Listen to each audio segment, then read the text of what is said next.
आपके साथ इस वक्त मैं हूं रश्क गौरी और आप इस वक्त IBC 24 देख रहे हैं। हम आपसे वादा करते हैं कि अब से मध्य प्रदेश की कोई भी खबर आपसे नहीं छूटेगी। करेंगे खबरों का संपूर्ण विश्लेषण अगले 24 मिनट में। पावर प्राइम मध्य प्रदेश में आज क्या हुआ, क्योंकि सवाल आपका है।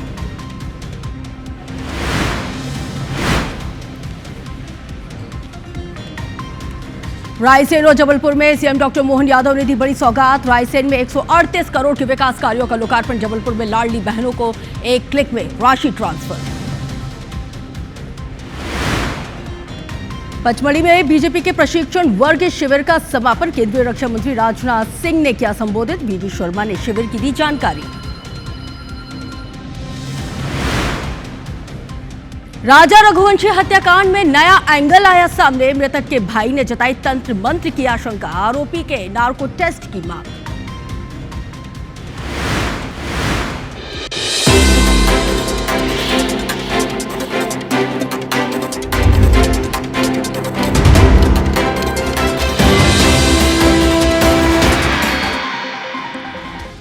तो देखिए, पावर प्राइम में आज किन खबरों पे नजर रहेगी, इन तमाम खबरों पे नजर रहेगी। और सबसे पहले हम आपको ये बताते चले कि मुख्यमंत्री ने लाडली बहनों को जो बड़ी सौगात दी है। सबसे पहले हम इसी खबर का रुख करते हैं और सीधे आपको ले चलते हैं।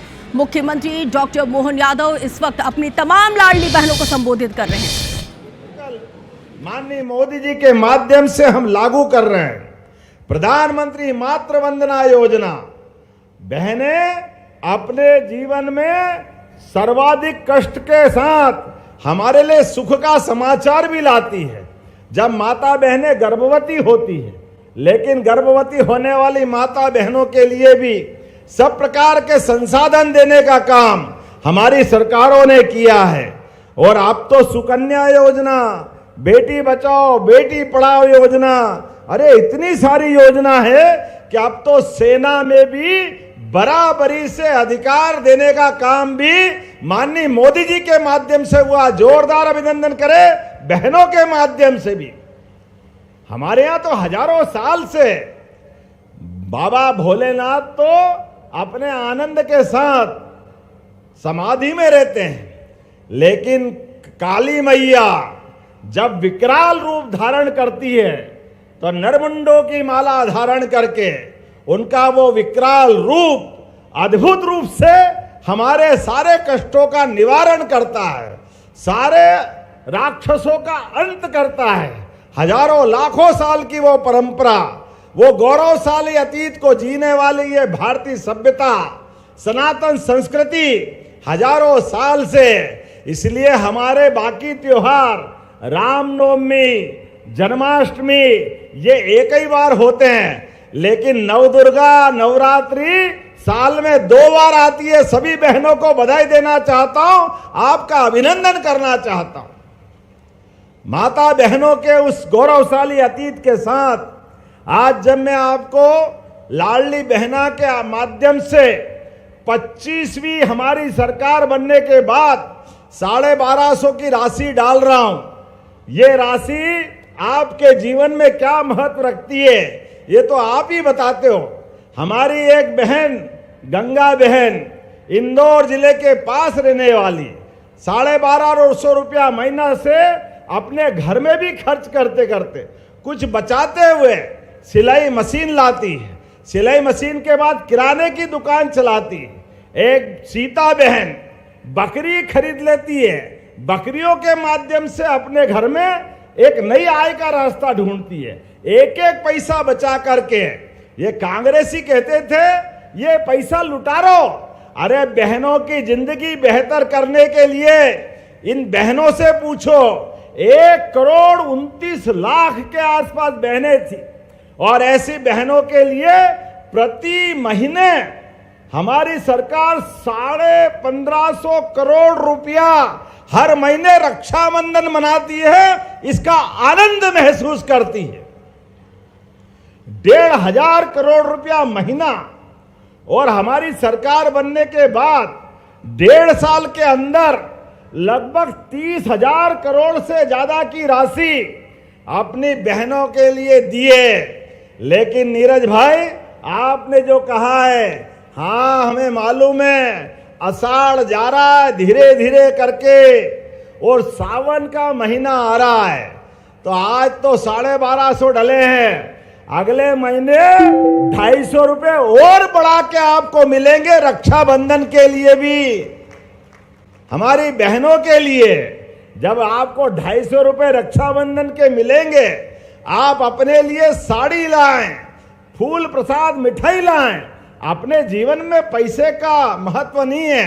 रक्षाबंधन ये भाई और बहनों के प्रेम के संबंध का महत्व है।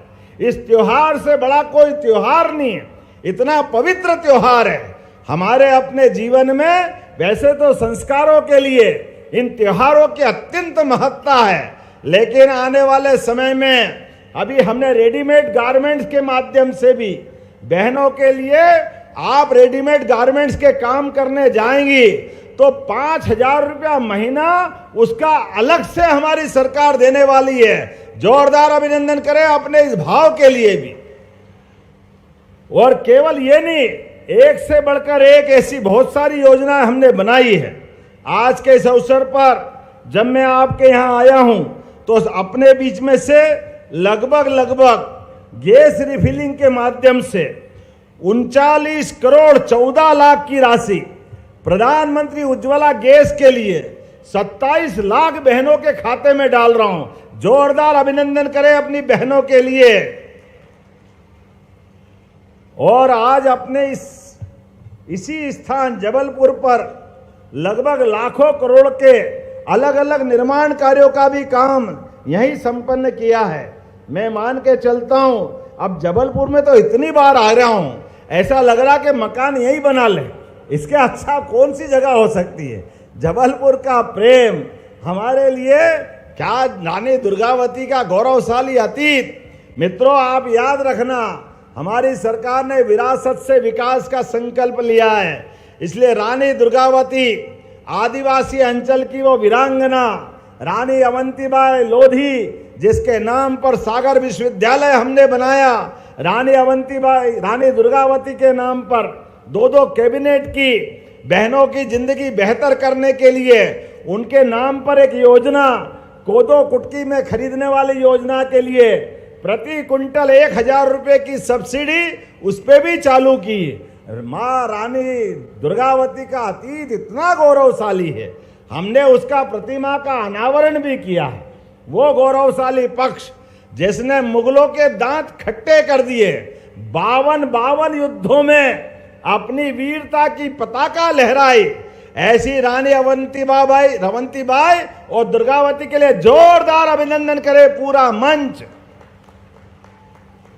अभी हमने अहिल्या माता का भी वर्ष मनाया और अहिल्या माता के माध्यम से उनकी कुशल प्रशासन की छवि, यद्यपि राज्य तो उनका छोटा था, लेकिन पूरा सांस्कृतिक रूप से जो भारत का चित्र है, पूरे देश के अंदर माता बहनों के माध्यम से जो गौरवशाली अतीत देने का काम किया, वो हमारी रानी महारानी अहिल्या माता से हमको सीखना चाहिए।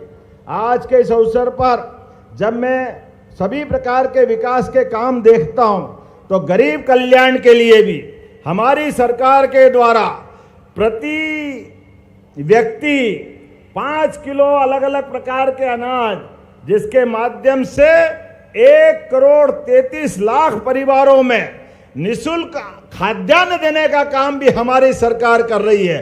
जोरदार अभिनंदन करें हमारे अपने इस भाव के लिए। जब हम गरीब से गरीब आदमी के घर में भी अगर इस संसार में 2 रोटी का अगर इंतजाम नहीं हो तो कैसा खराब लगेगा। बड़े बड़े मकान, अट्टालिका, भारत सोने की चिड़िया, जाने जाने क्या क्या कहते थे, लेकिन माननीय प्रधानमंत्री जी का जोरदार अभिनंदन करें, जिन्होंने कहा गरीब से गरीब आदमी के जिंदगी में भी 2 वक्त की रोटी तो उसके घर में होना चाहिए, उसके अपने मकान की छत होना चाहिए, घर में उज्ज्वला गैस कनेक्शन होना चाहिए। गरीब भाई बहन के बच्चों को पढ़ाने लिखाने की सारी जवाबदारी हमारी सरकार ने ली है और बच्चे पढ़े, आगे बढ़े। लैपटॉप भी अगले महीने हम देने वाले, जोरदार अभिनंदन करो अपने बच्चों के लिए। और जिन बच्चों ने अच्छी स्थिति बनाई उनको स्कूटी भी मिलने वाली है। अब तो कॉलेज और स्कूल में भी सांदीपनि विद्यालय के माध्यम से विद्यालय क्या बने, हमारा वो गुरुकुल का जमाना याद आ जाता है। वो गए जमाने जिन स्कूलों के अंदर बैठने की जगह नहीं होती थी, अब हजारों बच्चों को एक साथ स्कूल में बिठा करके सभी प्रकार के कोर्स के साथ बच्चों को सभी प्रकार के खेल खेलने के, सभी प्रकार के जीवन की कलाओं को धारण करने के सारे अवसर देने का काम हमारी सरकार कर रही है। मैं आज के इस अवसर पर जब आपसे बात कर रहा हूं तो विलंब से आने की क्षमा भी चाहता हूं, लेकिन बेला खेड़ा के अंदर जब स्कूल कॉलेज की बात कर रहा हूं तो आपने कहा कि यहां कॉलेज खोलना चाहिए। क्यों खोलना चाहिए? क्या इधर से आवाजें खोलना चाहिए क्या? तो मैं यहीं बेलखेड़ा में शासकीय महाविद्यालय खोलने की घोषणा करता हूं। आपने कहा कि राजस्व कार्यालय में 6 वर्ष से सहमत होकर चालू हो रहा चल रहा है, लेकिन अनुविभागीय कार्यालय का भवन और शासकीय आवास ये बनना बाकी है। इसके लिए कुछ धनराशि चाहिए। अरे जब हमारा प्रशासन सुशासन की तरफ जा रहा है, विकास के सारे पैमाने पूरे कर रहे हैं, तो ऐसे में ऑफिस और उनके रुकने की व्यवस्था होना चाहिए कि नहीं होना चाहिए? इधर से आवाज आना चाहिए, होना चाहिए। तो मैं करने की घोषणा करता हूं, आपके यहां पर यह भी निर्माण कार्य कराए जाएंगे।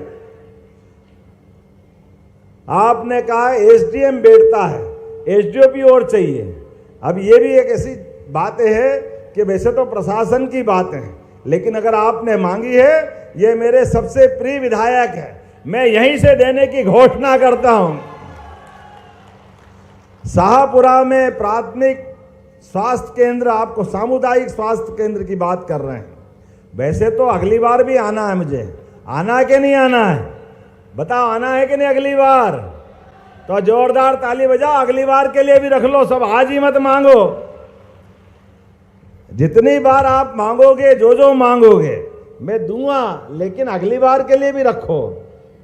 आज तो मैं केवल लाडली बहनों से मिलने आया हूं।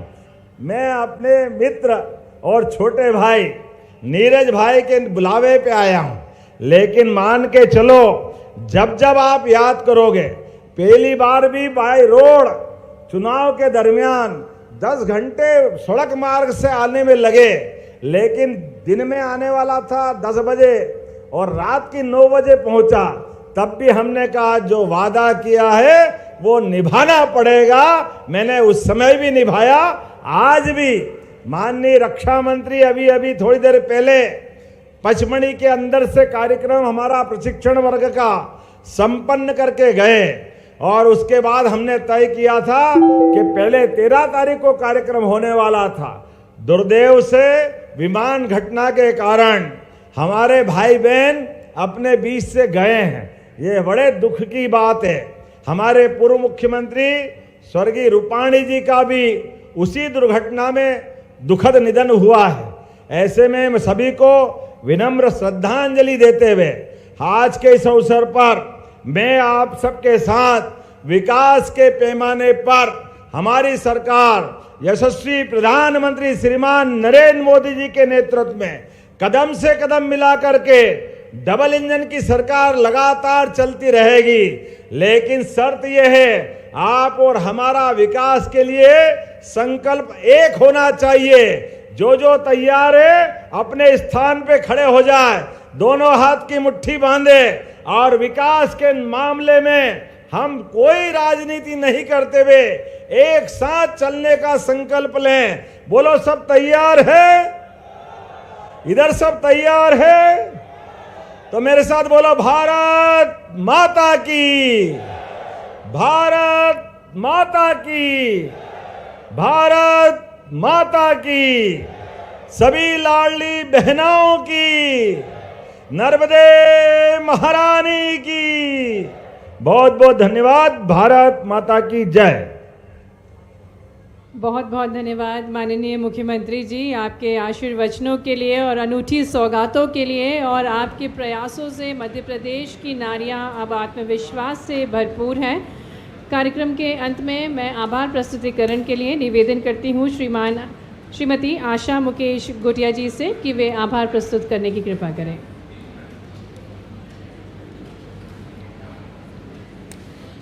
तो सीधी तस्वीरें आपको इस वक्त दिखा रहे थे जहां पर मुख्यमंत्री डॉक्टर मोहन यादव अपनी लाडली बहनों के खातों में जो किश्त है, जो राशि है, उसको जारी करते हुए इसके साथ ही उन्होंने मध्य प्रदेश सरकार के द्वारा संचालित की जा रही तमाम जनहितैषी योजनाओं का जिक्र किया और साथ ही उन्होंने किस तरह से इस पूरे क्षेत्र में कॉलेज की मांग की जा रही थी उसका भी जिक्र करते हुए उसको अनुमति दे दी।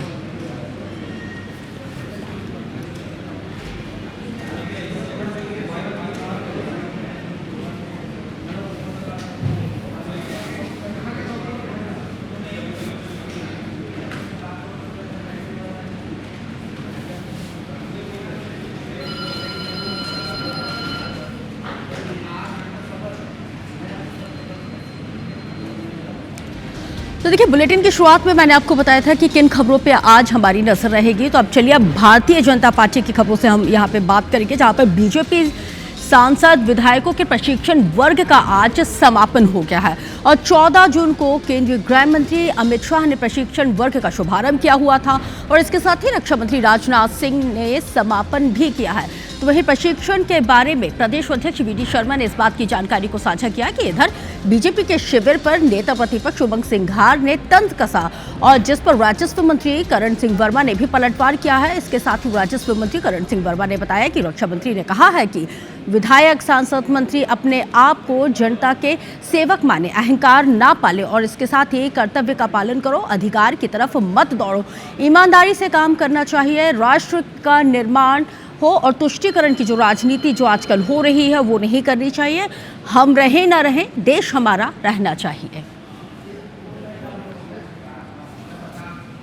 मैं आज देश का रक्षा मंत्री हूँ, भारतीय जनता पार्टी का राष्ट्रीय अध्यक्ष रहा हूँ, लेकिन मैं एक कार्यकर्ता हूँ। मेरे लिए देश पहले है। माननीय प्रधानमंत्री जी ने कार्य पद्धति में ये नई कार्य संस्कृति जो विकसित की है कि देश प्रथम, इंडिया फर्स्ट और सबका साथ, सबका विकास, सबका विश्वास, इसके बारे में भी हमारे कार्यकर्ता जो एक्सपर्ट हैं उन्होंने इस पर चर्चा की है। भारतीय जनता पार्टी का ये सद्बुद्धि शिविर है, विधायक और सांसदों के लिए सद्बुद्धि शिविर है।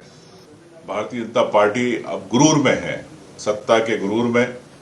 तो ये मध्य प्रदेश की जनता आने वाले चुनाव में ये गुरूर तोड़ेगी और मैं समझता हूं कि जब ही भारतीय जनता पार्टी को असली सद्बुद्धि का शिविर मध्य प्रदेश में 2028 में लगेगा। सबसे पहले विधायक, सांसद, मंत्री को नहीं समझिए कि विधायक, सांसद वो मंत्री हूँ, उसे जनता का सेवक मानना चाहिए, अहंकार नहीं होना चाहिए, ईमानदारी से काम करना चाहिए।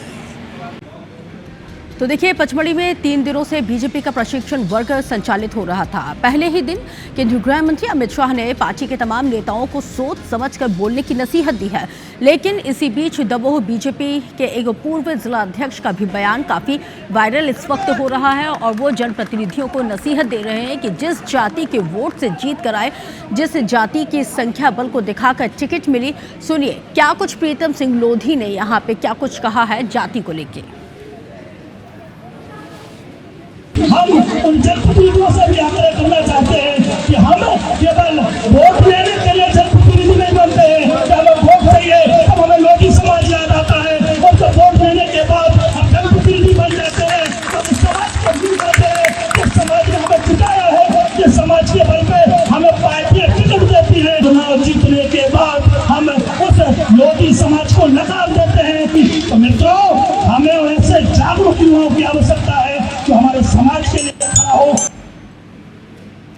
तो सुना आपने ये बयान दमोह के पूर्व बीजेपी जिला अध्यक्ष प्रीतम सिंह लोधी का है, जिसको लेकर अब जाहिर सी बात है कि मध्य प्रदेश में सियासत यहाँ पे तेज होती हुई नजर आ रही है। तो चलिए इसी खबर के साथ मैं रश्क गौरी आपसे लेती हूँ इजाजत, लेकिन ब्रेक के बाद देखिए छत्तीसगढ़ का नंबर 1 बुलेटिन हमर बारी हमर गोट, मेरी सहयोगी रचना नीतीश के साथ, क्योंकि सवाल आपका है।